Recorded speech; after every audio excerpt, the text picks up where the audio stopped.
Jay here for Stretford, Paddock, and this is the Tier 1 Transfer Podcast. Joining me, as always, is my co-host, Ronaldo Brown. How are we doing? I'm doing good, how are you?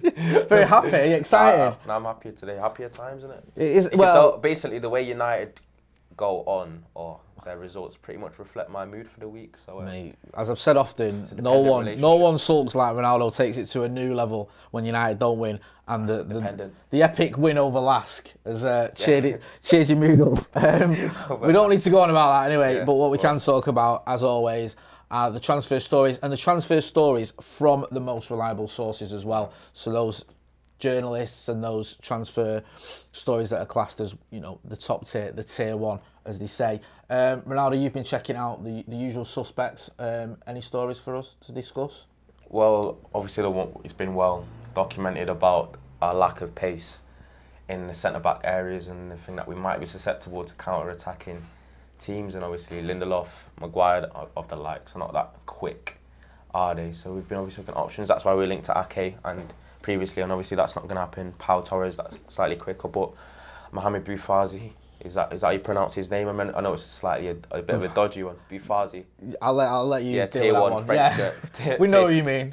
Tier 1 French journalist has stated that the agents of Gabriel, the centre back from Lille, has actually met or may had contact with the leaders of Manchester United, but no concrete offers has actually been made of yet. But we'll have to see the development on that one, because it's obviously not just United that are interested in Gabriel. There's been interest from Napoli, but they're kind of looking at Koulibaly's situation and whether he'll leave or not.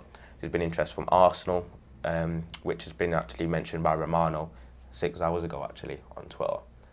So it's an interesting one. It seems like a bit of a tug of war with Gabriel, but It's funny because you mentioned there obviously Koulibaly as well, and we've spoken to Sam Lee from The Athletic this morning, so we're going to have that interview coming up as well. Obviously, he's a tier 1 journalist who covers Manchester City, but there is relevance there with United, and he used to cover Jadon Sancho, so we've been getting his take on that. We'll get onto Jadon Sancho in a minute. But in terms of Gabriel, the player who we've been linked with from Lille, I mean, I've not seen a lot of him, I'm not going to pretend. I've not either. People that have, who you can rely on their opinion and you can trust them, say he's quality, and he's the sort of defender that Manchester United should be looking at, and apparently are looking at, and who could bring something to that defence.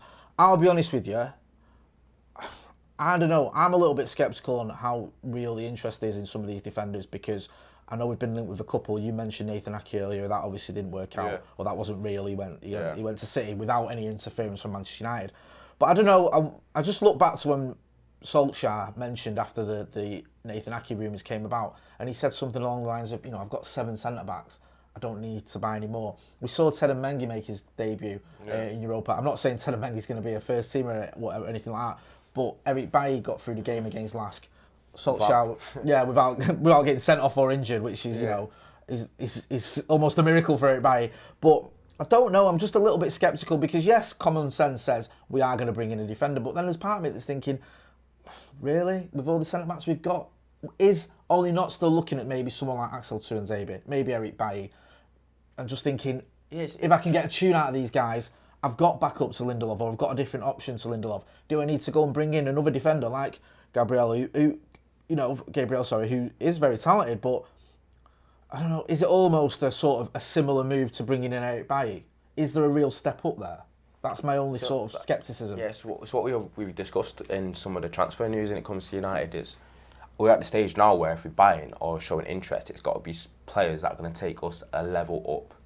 The likes of Jadon, obviously, that we're trying to do, or maybe even Grealish, just trying to level up. When you're trying to get players that kind of look like a bit of a lateral move, it's a bit counterproductive, because on another hand, it makes it look to the current players that you've got. You just obviously stated we've got 7 centre-backs. So if you've got 7 centre-backs, and the United are actively looking in the transfer market, as these tier 1 journals have been mentioning, for other centre-backs, the likes of Pau Torres, Gabriel, and what being linked for Koulibaly for quite a while now. Obviously that's died off recently. What kind of image or what impression does that give to the centre-backs that you've currently got at the club? It's basically telling the likes of Maguire, Lindelof, Bailly, Tuanzebe, even obviously Smalling's not with us now, but he's still a United player, so to speak. Phil Jones, just basically saying that you're not good enough, or you're not good enough to take us to where we need to go. And you got to think about how that kind of affects the psyche of the centre backs that we've got at the club. But I know we shouldn't care about that. We're a big club with big history, and we need to be striving for the best. So you can't rest on your laurels, and you need to improve where you can. But as you said, if it's not a definitive, extreme place of need, actually looking in a market for one that's not out and out going to be revolutionary, etc. Because we've already seen that Maguire's still, as well as he's played in patches, and the way we've kind of developed into a decent defensive outfit in terms of our clean sheets, etc. It still looks like a bit of an overpay, paying 80 million for him. So I don't know. I'm a bit iffy about the centre-back kind of interest, same as you. Yeah, it's just, I think that, we spoke last time we did the podcast, we spoke to James Cooper, and he said 3 signings. Now, you'd expect one of them to be Sancho, maybe Jack Grealish or another midfielder, so it could be a centre-back. I don't know. It's the actual one's weird. We can obviously attribute it to injuries and so forth, but he was Aston Villa Player of the Year when they promoted. He had an amazing season, and they had in the Grealish. Championship. Yeah, Grealish in the team. Yeah. Villa fans were raving about him. Raving They were about absolutely raving about him. And it's mad how football works, isn't it? Yeah, and it's like, is he a bad player? Yeah. No, he's just had a horrific season with injuries. Can he get back to the levels he was playing at Aston Villa and obviously kick on because you want him to be better than he was in the Championship? Then there's still every chance. I don't think you can necessarily write him off just yet. Yeah. I think that would be a bit premature. And I think in terms of Ole, even with Eric Bailly on his day is a very good defender. The problem is he has these injury problems and this erratic behaviour sometimes on the pitch that undoes him. But there's a defender there, and we've seen it in the past, and you just think maybe there could be a partnership with him and Maguire. Maybe it's too soon to completely throw Lindelof under the bus and go, he's not got it. Because despite the post sort of lockdown issues we've had with some of the goals, our record in terms of clean sheets and defensively ain't that bad at all. Not that bad at all. Not really, especially when you consider, if you compare it to previous seasons under Jose or whatever, it actually stands up. But then we were more defensively minded, and now Ole's trying to get us more attacking, and we're still, by and large, keeping a lot of clean sheets. So makes the backlash look kind of strange, because if you look at United's defensive statistics in general, like if you extrapolate it to like Europe, a good defensive outfit. Oh, I think we've got one of the best records in terms of clean sheets in the world. I think it's more of a visual. At least in Europe. Obviously, more of a visual thing, because, but you know what they say, like, people lie, numbers don't. But did he say that? Have you just made that up? Quote me on that if not. If not, it's very good. Either way, whether you made it up or not. But it's true. It is true, because you get the De Gea criticism. We've seen all the mistakes he's made, and even his season, if you look in the league-wise, his save percentage and etc., it's been the second best in the league. It's just a bit of an odd one, but he's obviously not the same player that we've seen. But maybe the needs aren't as great as we're saying. Maybe as United fans, we're just looking at stuff. I think what it is it's almost like the reverse of Wayne Rooney when he arrived at United. Bear with me here. Wayne Rooney, when he came to United from Everton, he didn't score a lot of goals. Yeah. The goals he scored were fantastic, and it was like his record was like 1 in 5 at Everton, but he scored worldies. And I think the problem with United is we don't concede a lot of goals, but the goals we concede are ones where you go, Junior Stanislav, nutmegging your captain. Berwin again. Against Spurs, where it's like Luke Shaw does a horrific header. Walks past Maguire. Harry Maguire is like an oil tanker turning on a canal. And then De Gea. De Gea powers it in. Lindelof gets him confused. They're dreadful, and you watch it and you go, that is like Sunday League tackle. But as you said, numbers don't lie. The numbers stand up to criticism. We're not shipping loads of goals in, and we've had games against some tough teams, the likes of City and Chelsea and stuff in the past, where we have had clean sheets. So it's perhaps not the disaster we sort of paint it. The problem is some of the goals we're conceding, have been painful on the eye. See, like we're striving for perfection, but on that hand, you can be looking at the fact that when we concede goals, etc., that they're usually so bad or look so avoidable, that it's exaggerating our defensive frailties like more than they actually are. Yeah. But you don't want those kind of moments of madness in your defence either. You want it to be solid, and you want to be completely confident in it. It's just, even though we've got great numbers and we've got great defensive, obviously, statistics. You want to, as a back line, I know in football, you want complete confidence in him. And it's just one of them things where you just think there's a mistake, and Maguire there's a mistake, and Lindelof there's a mistake, and Shaw, and there's definitely a mistake a day at any time. So would you like it if we go through the next season, just in foresight, and you go through the whole Champions League, defensively great, brilliant, De Gea's playing well, if he's there, and then your Champions League final, and then you get a Berwin goal and lose 1-0.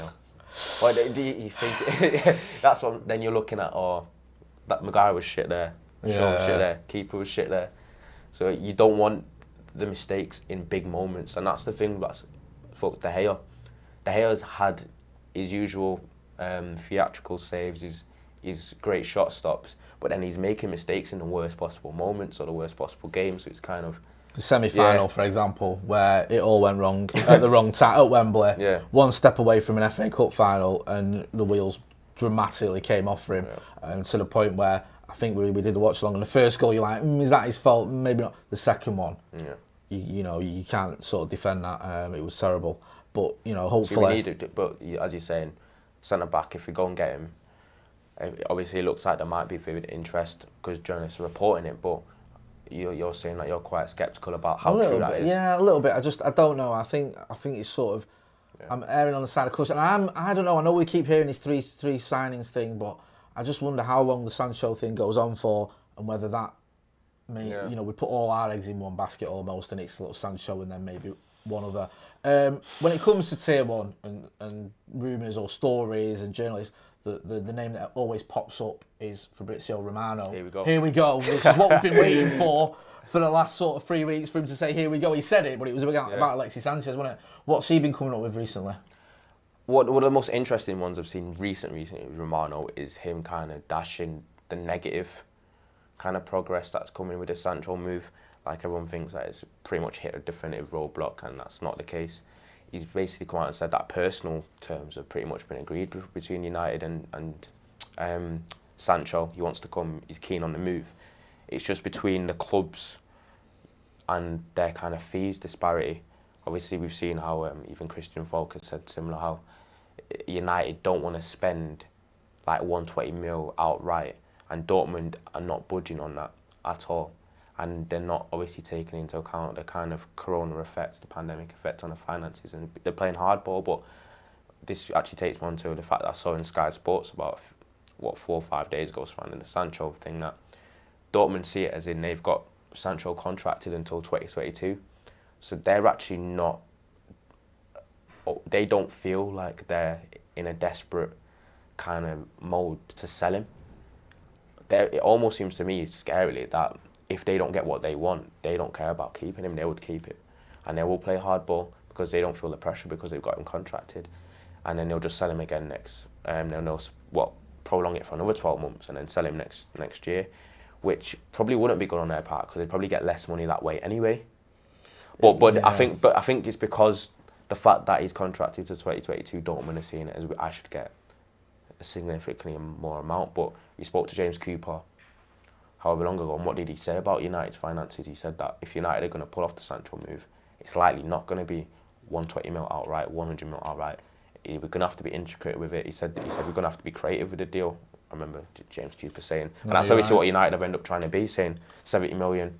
Up front, Christian Falk reported it was 70 million, then it was like 30, I can't remember the exact numbers, 70, 30, 20 70, 30, and 20 over 3 something years. like that, which, as you mentioned, Christian Falk, other journalists reporting it, Fabrizio Romano saying that the terms are agreed between the player and the club. That's sort of done. He's not worried about just that. Fees between the club and Dortmund itself. It's weird with Dortmund, because I've said this when I've been covering news past. Dortmund are a selling club in the sense that they sell players. Obviously, we've had Mkhitaryan, we've had Kagawa off them. We know that likes of Lewandowski and those big players in the past have moved on. But they're not a selling club in the sense that they have a fire sale there. You go in there and you give him 10 million or whatever, and you get, an Aubameyang or whatever. You have to pay the money to get these players, because they can dig the heels in a little bit. And obviously with Sancho, there is a bit of brinksmanship there, because 2 years isn't a long time on a contract in terms of, United could say, okay, well, let's wait a year. we could cope with that. Maybe United think like that, or they might not. They might say, well, we can't wait. Yeah, we need him now. We want to go, try and catch City and Liverpool and teams like that. Dortmund may say, well, you know what, we'll stick to this. They've also created this sort of arbitrary deadline of 10th of August when they want it done, which United, the noise at United, that they're not going to be beholden to that. They don't care about that 10th of August deadline. It's irrelevant. Yeah. So that doesn't help the situation, because then it's like, are Dortmund actually going to stick to that and say, if you don't give us, or you're not giving us a concrete deal by the 10th of August, that is it. It's done for this summer. I don't know. It remains to be seen with that one. But we did, as I mentioned earlier, we did speak to Sam Lee from The Athletic. You spoke about Koulibaly, you were talking about him. You spoke about Jadon Sancho. Sam Lee from The Athletic is a Tier 1 journalist who covers Manchester City, but we had a little chat with him about Jadon Sancho, what he thought of him when he was in the youth team, and what sort of moves City are making this transfer window, and whether United fans should be a little bit worried. And here's what he had to say. Now, they say, know your enemy. Now, our next guest isn't an enemy, but he does cover Manchester City for The Athletic, and he is a Tier 1 journalist. So we thought we'd have a chat with him about Man City, the transfers they're making, and how worried we should be as United fans about what Pep Guardiola is going to do this summer. Sam, thanks for joining us, mate. Yeah, no problem, lads. No problem. City have obviously started going strong already in the transfer window. They've brought in Ferran Torres, they've brought in Nathan Ake, of course. Do you expect Guardiola to make many more signings this summer? Do you think he is going to go big in the transfer window? Yeah, well, I think the next big goal, or the first big goal that they haven't done yet, is like the big name centre back. So Ake's come in kind of he'll play a lot, but kind of for depth is a fair description. Because I think Otamendi's going to go if they can find someone to buy him, and I'm pretty sure that's the case with Stones as well. They want Koulibaly to be that main guy, to come in and make the statement and just play every game, be next to Laporte, and basically like have two Van Dijks if we're copying like the Liverpool blueprint. Laporte was their Van Dijk out already, but they kind of want two. They want just two absolute killer centre-backs. Like United have obviously had in the past. That's the route they want to go, and Koulibaly is like the main target for that. If they don't get him, they've got a couple of other names. But he's the main one, and then there's a couple of other positions they're having a look at as well. So do you think, as United fans, that we should be quite worried about City's potential business in the transfer window? Well, yeah, in the sense that like there's a gap already, and then if City have already brought in two players, and then if they get Koulibaly or somebody else, and then if they get a striker, they're looking at a striker or like a kind of attacking midfielder, false nine kind of thing, and maybe a left back. I'm not sure. I don't think anybody at the club is too sure yet. I think they've got names they might want to get if they push the button on that. But so obviously that gap will be there, and then it will increase. But I mean, in terms of like United being worried about City, it's more about United should be concentrate on their own business, because we've seen like it's probably fair to say at the moment United have got a great first 11, but beyond that, if you start making too many changes, then that's the issue. And if Solskjaer plays that 11 every week, there's going to be fitness issues and injuries and that kind of stuff. It reminds me a bit of Van Gaal towards the end of one of his seasons when they beat City. It wasn't Chelsea, I don't think, but they beat a lot of teams at the end of that season. But then a couple of players got injured. I think it was in the City game, and then that was it. It just went out the window. And I think that's the problem with that's the thing that United need to address. Really, they need to get their own squad to a level. Whether it's Sancho, whether it's Pau Torres at centre back or whatever, where they can bring in other players if they need to. Probably another midfielder as well. To be fair, worry about that before worrying about City and worrying about Liverpool, because they're already on a different level anyway. So United need to make that big step themselves rather than, because even if City didn't sign anyone else, United would still have to make it up. So that's what I'd say about that. Yeah. No, I agree. You mentioned Jadon Sancho. He's a former City player, obviously. Could be heading to United. What do you make of that move? Is that a move that surprised you, or do you think it makes sense? Yeah, it makes sense. It doesn't surprise me at all. He's like incredibly confident. He's the main reason he left City is he was like, well, I'm ready to play now. And, with City and Guardiola, you need to be really patient. You need to kind of pay your dues kind of thing, which Foden's been happy to do. They've both got a great mentality, but just different ways of going about it. And Sancho's always been like, well, I'm ready to play now, so I'm going to go. And look at all the players who have followed him to Germany now. They wouldn't have been going if he didn't go, if he wasn't that headstrong to go and move to a different country with a new language.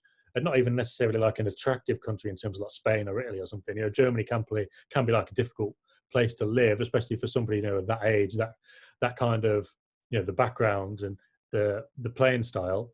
So he's not afraid to go and do that, and he wouldn't be afraid to come back and go to United. I mean, I'm not sure. I mean, I don't think he left on like brilliant terms for City, obviously, but I don't think it's like, oh, I'm going to go and show City by going and play for United. He just wants a good opportunity, and like, who wouldn't want to play for United? To be fair, especially now with like there is like legitimate promise that they are heading in the right direction. So it's obviously like an exciting thing to do. It's a big move for him. This might not be what you want to hear, I suppose, but I suppose there's always the option that if it doesn't work out, United at the moment aren't always that destination club. So it's not like if he went to like Real Madrid, he could never move again. You know, Real Madrid would keep him. But it's almost like, well, if I go to United and I win a load of trophies, then great. If I don't, then I'll probably be able to go to Real Madrid anyway. So it's like, it's a great deal for United, but also I think it makes sense for him because he can definitely win stuff at Old Trafford for sure. But if he doesn't, you know, another club with arguably more money than United could probably take him if they wanted. But that's just like hypothetical. Obviously, if he does come and it looks like that's, you know, the way it's going, then obviously United will be delighted to have him and really excited by him because he's, I don't know, the top prospect in the world. Not even a prospect now, is he? He's already made it and he's so young. Yeah, you obviously covered Sancho a lot when he was at City and you spoke very highly of him. What have you made of his progression? Did you kind of expect this kind of explosion onto the world scene that you've seen from him? Not really, because there was times when I was watching him play and he was like 16, 17 in like the City youth teams, and it was like, and obviously this is just youth, so he's obviously overcome that. But it was like if he couldn't get past his fullback, he'd either like rinse the fullback or it'd be like terrible and couldn't get anything out of him. And it was kind of like there was no in between. So I was always like, oh, I wonder how that would adapt. But he's just gone and exploded, hasn't he? I suppose the only question mark I would have, and it's the same thing about any player coming to any team in the league, is obviously in the Bundesliga it's a lot more open. There's more space to break into, and we've seen that with City. They've brought in like attacking players, and suddenly you're playing against like deep defenses, and they've got to come up with something else. They've got to come up with something different. But it's also the case that Sancho has kind of overcome every barrier that's been put in his way anyway. So even if he did have to adapt his game, and that is like an unknown, I would probably back him to be able to have that trickery and that attitude and the commitment to actually change and adapt to what he needs to do and change his game for United. But that's probably the unknown. But did I expect him to go so high and be like £120 million player so quickly?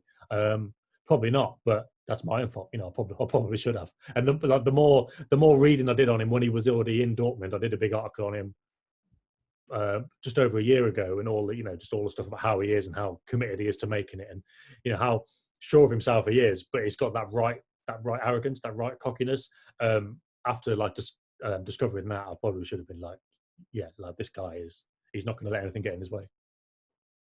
I just wanted to ask you a couple of general sort of questions, Sam. One about the sort of the standard of the Premier League, because you know we've gone up a level in terms of points totals, what the champions have been getting over the last few years. I mean, you know, 100 points, 98 points, 99 points, those sort of tallies. When you look at that, do you think the sort of the gap is getting bigger between those top two teams? It pains me to say it is the top two teams at the minute. Do you think the standard's increasing? How do you look at the Premier League now from when you first started covering it a few years ago?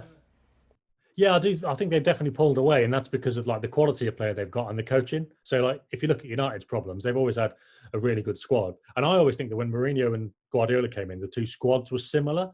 Obviously, Guardiola's had a lot of backing, but I don't think Mourinho played the hand that he had very well. Sorry to rake over old graves. It's not something I like talking about. Either, you don't get many people arguing about Mourinho on this channel, to be fair. Yeah, true. But it's like, but that's the thing. It's like, it's the combination of great players and great coaching, which Guardiola and Klopp are. But like Mourinho kind of mismanaged the great players he had at United. Chelsea have had their issues. You know, Sarri is a great coach, but they never really took to his ideas, and then he just left. Conte was kind of the same thing in a different way. But obviously he won the title with them, but not enough to kind of sustain it at this not really high level. So it's definitely, you know, they have pulled away, and that's what I was talking about United, focusing on their own issues and their own kind of needs in the transfer market, because to get to that level, there's just so much more you need. And to be fair, I'm not even sure Solskjaer's kind of got that about him to get to their level, but with the quality of players, there's definitely, you know, like third place finishes, Champions League football, but there's still, you know, a bit of a way to go there, unless there's like players, every player comes in and makes like Bruno like impact kind of stuff. As for like the bottom of the table, I always just think it's the same, to be fair. I just think it's the top two that have got so much better. So they're so much better at finding solutions. Obviously not City this season, but Liverpool were, and the last two seasons it was City. They always had the solution. So it doesn't matter if it was like, if the bottom team was Huddersfield or Norwich, they would have a way to get past them. It doesn't matter if Southampton were great or they weren't so great, or if Burnley would like fortress turf more or actually a bit of a pushover. They always had enough to get through, and I think that's the major difference. I think the rest of the league is more or less the same, but they've just taken things to a new level. That's probably how I'd define it. It's difficult to know, to be fair. It's difficult to know, but that's how I'd define it.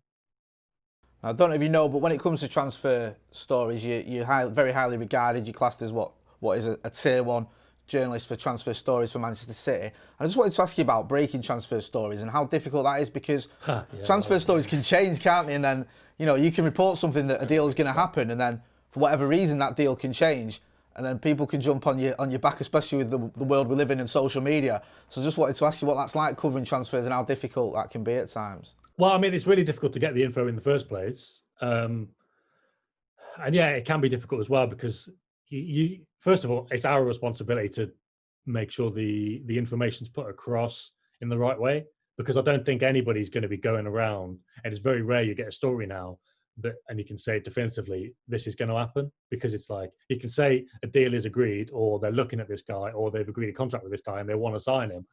But our responsibility is to make sure that you put it all in the right way, because with all the aggregators now and all the different ways that, I can write something for The Athletic and it can appear in a different website and it can look different, you need to be kind of consistent. That if that deal doesn't happen and people are coming back and giving you stick for it, you need to be saying, well, this is what I've always said all along. And that's not kind of covering your own back. That's just being like faithful to what's actually happening.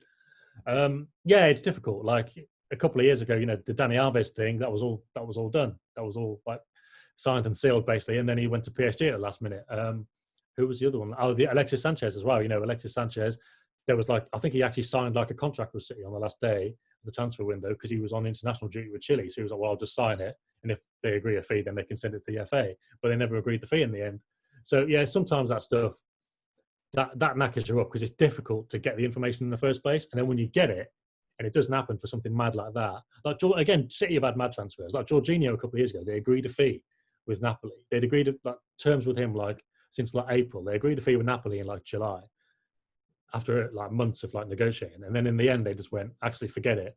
We want him to go to Chelsea so we can get the compensation money for Sarri and we can include him in that. And they just refused to sell for City. So it's even if you say they've agreed a fee and he's due to arrive in Manchester next week, it can still change at that kind of level. So it's hard enough to get it at the start. And then when things go wrong, you just kind of make sure you've done your job all the way through. And if you've got something that you're confident in reporting, you report it in the right way. And then, if things change after that, then there's nothing you can do about it. But it is tough to accept sometimes.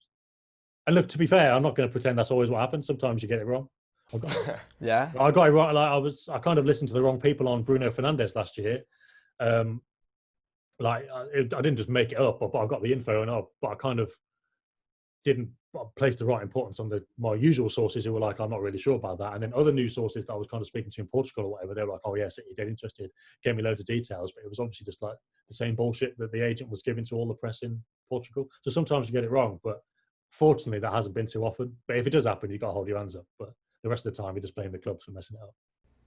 Makes it sound like we've got to take everything with a pinch of salt. I think you do. I think the Fernandes one was relentless. There was so many stories coming out around him. It was 1 minute it was United, and it was City, Liverpool, and we were covering it. Well. Tottenham, yeah. It was chaotic at best. Yeah. That's just how it goes. It's difficult. Like you say, take things with a pinch of salt.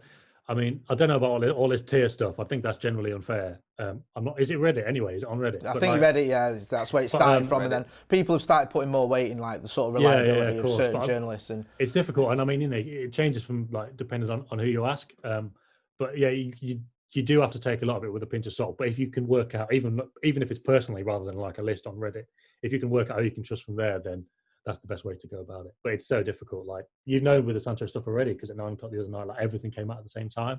And then you've got to think, well, why is this coming out? Who does this suit? And yeah, it's a proper minefield. It's a minefield for the journalists. So I know I must feel for you guys on the outside who are just kind of having to put up with what we read and not knowing, the reasons for it.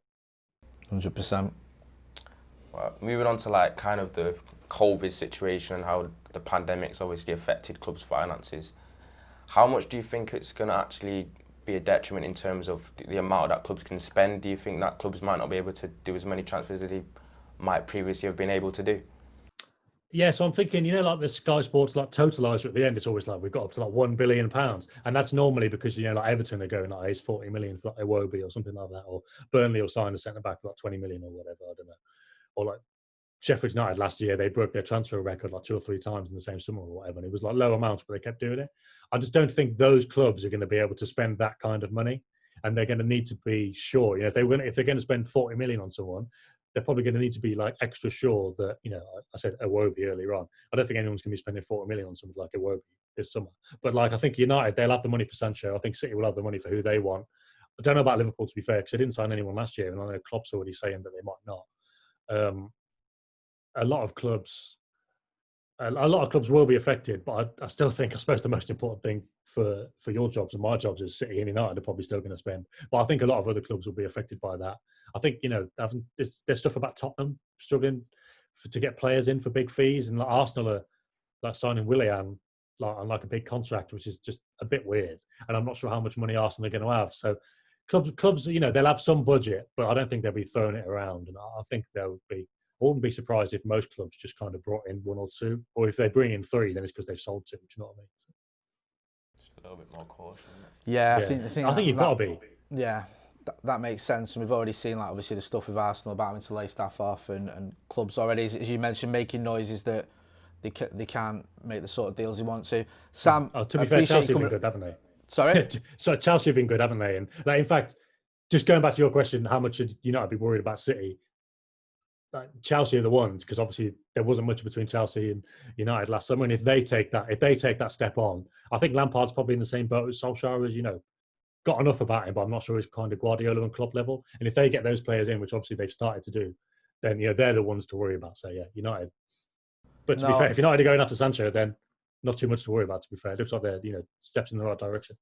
Yeah, but I think you're right. I think it's going to be very difficult. Pains me to say it, but even for United to get third again. Yeah. Is going to be a big ask, because, like you say, Chelsea have gone about the business. They've gone about it quickly.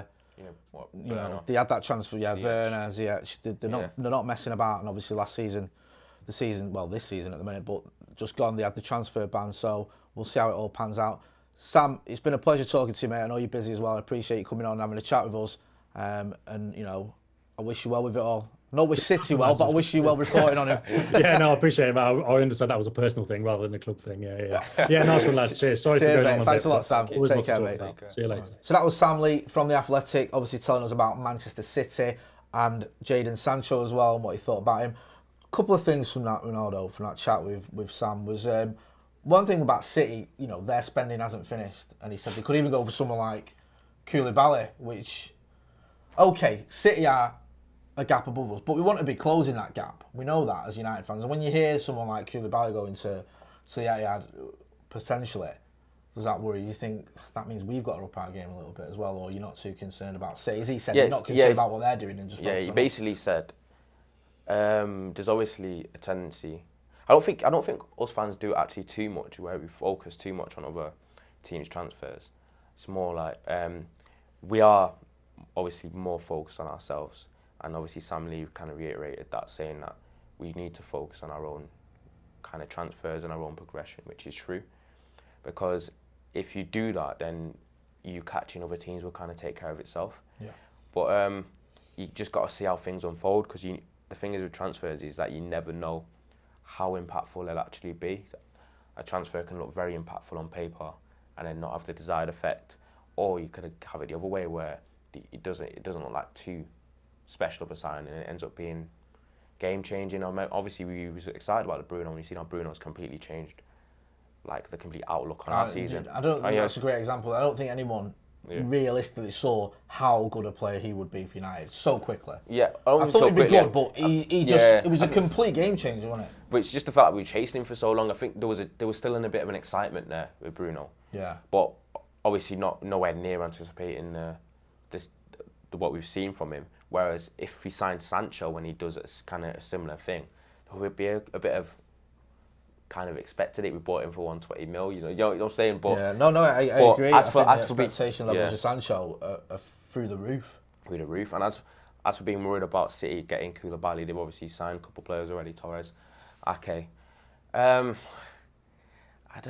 don't know. I think obviously there's a bit of a gap there between us and them. that make loads, but obviously with the money they've got and the players that they've got, they can kind of extend that. But Sam Lee also mentioned that we've already said that Chelsea is kind of a club to look at, because it's not always someone that is ahead that you should be looking at. Sometimes you got to keep an eye on someone that's on your shoulder, and that's where Chelsea kind of are. They're in a very, very similar position of their rebuild, and the fact that they've signed proven players like Werner, Ziyech, which are all, whether you like to say it or not, they've been proven players where they've played, and quality players, Champions League players as well. And they have a possibility of obviously adding Havertz to that. They will look like a dangerous outfit, and as they were getting more dangerous anyway, and you've seen Pulisic is emerging. It's at the top of English football after this season, and how we see the transfer season play out. It can be very nip and tuck, and that's why these transfers are going to be so important. So I'm worried to an extent, but not. I'm more focused on United getting Sancho on me and maybe a couple others, and then I'm going to be confident in my team up against anyone. That's a great point. I mean, yes, you have to look at your opponents and what they're doing, and you know, as Sam and you've mentioned, Chelsea. I think it's going to be very, very difficult. I said it earlier, for United to get third again. I know people won't want to hear that because it sounds a bit negative, but Chelsea are improving that much. It is going to be hard, and the gap is still there between us and those top two teams. So getting third place isn't going to be easy. I mean, you know, we more or less got it this season because we beat Chelsea home and away. That's what helped get us over that line. It's going to be hard to do it again next season, but hopefully we can.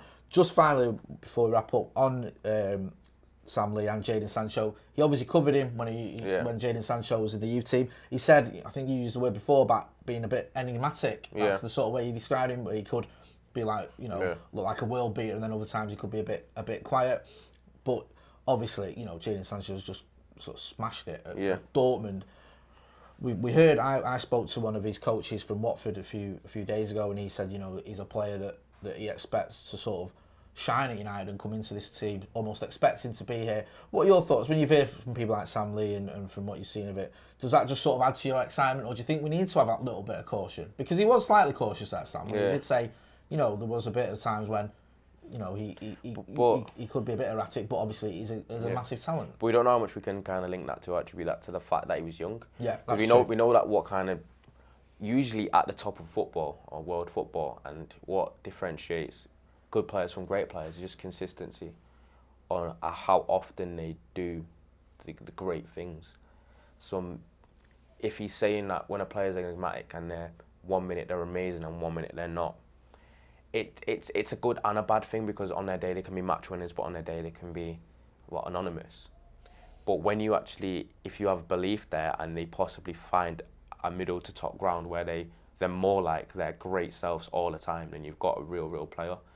It's similar to like the likes, I don't know if it's a good comparison, like a Nani, where Nani on one day would look like the most erratic player I've ever witnessed in my 40 years on this planet is probably Nani.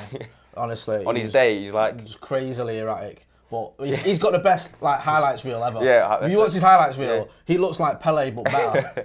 We'll go into that. Exactly. Like Maradona or better, or George Best or something. The Alex Zaha in the world. It's like what? These players that on their day can just look like, if they played like that often, be one of the better players in world football, one of the more unplayable. And we don't know whether the Dortmund Sancho is kind of who he is now. So he's obviously developed a level of consistency. Of course, yes. So those as you said, the numbers don't lie. His numbers at Dortmund, 38 goal contributions, are just ridiculous. So I'm not worried. I think he will have a level of success at United. I think he fits the kind of dynamic forward-flowing football that Solskjaer's trying to play. I think he fits in quite seamlessly. I think if we get behind him and we get him, I think he will do big things.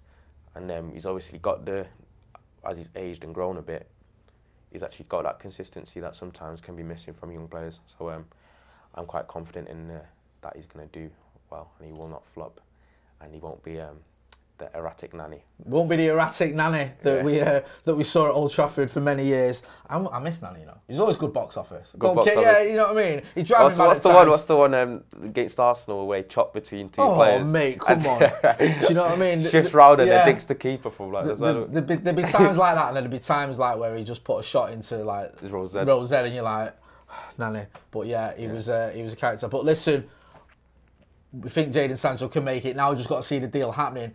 As Ronaldo was saying, Fabrizio Romano saying that the terms between the player and the club are sorted.